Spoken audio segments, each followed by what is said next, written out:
Littlest liked his bolt gun.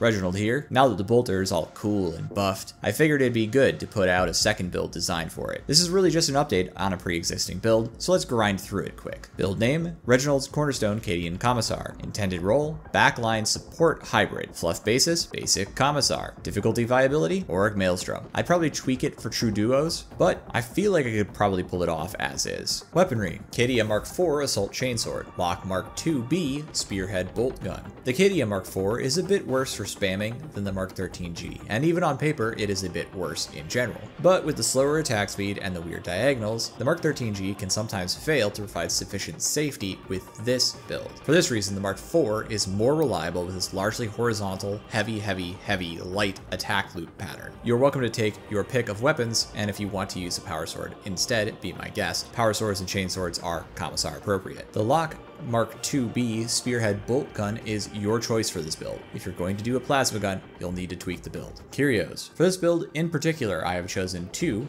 +3 stamina Curios, though I only have a +2 in this case, because you're going to need them to stay in melee and not just fold over. The other is a plus toughness Curio. Blessings and perks. For the Mark IV Chainsword, I am once again going with Wrath and Rampage because they are simple and reliable into hordes. With all the spam you are doing, it's the way to go. Wrath will net a lot of cleave in a messy fight. Maniacs and Unyielding are my default picks for perks, but I can really see taking Unarmored or Flak here to help with horde busting when fighting into dregs. I recommend giving it a shot. For the bolt gun, I am taking Surgical and Puncture. The bleed really helps secure extra kills that would otherwise need more ammo. Helpful considering how ammo hungry this build is. Maniac and Unyielding is the obvious choice for securing kills on certain key targets like specialists, trappers, and for dealing big boss damage. Key talent nodes. This build is basically an update of a previously made build. It's a well-worn and fun build, so here you go. The key nodes that make this build work are Confirmed Kill, Crack Grenades, Survivalist, Demolition Stockpile, Voice of Command and Duty and Honor, Tactical Awareness, Iron Will, Bring It Down, Rending Strikes, and all 3 nodes in the Focus Target keystone. Precision Strikes and Fully Loaded may appear optional, but they are not unless you hate having enough ammo and damage to make good on your build. The only 2 nodes I'd play with in this build are Charismatic and One Motion. Bolt gun draw time is pretty long, but you can totally play around it, and Charismatic only offers a moderate radius buff for your focus target buffs for the team.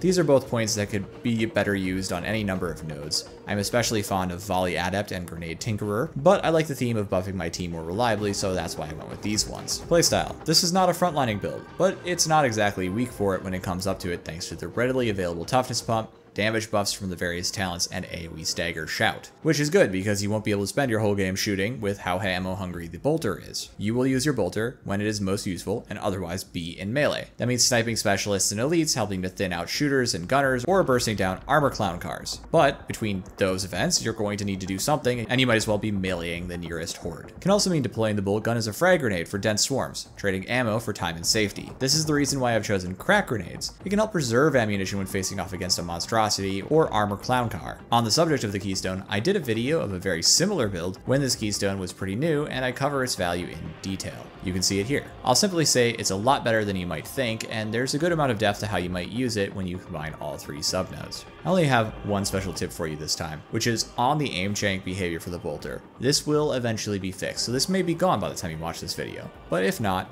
the basic trick to getting reliable shots on the bolter, for at least reliable follow-up shots on the same target while ADSing, is to not move your mouse. Pick your aim point, fire, let your recoil reset, and then fire again. If you move your mouse, it'll add in some jank, and it will make it a little harder to manage. It's not the end of the world, you can play around it, I know I do, so that's always an option as well. You can install mods if you're on PC to help deal with this as well, including reticle mods, but that's up to you. With that, I've got nothing left to say on this. I've been trying to keep these super tight. Thank you all so much for visiting.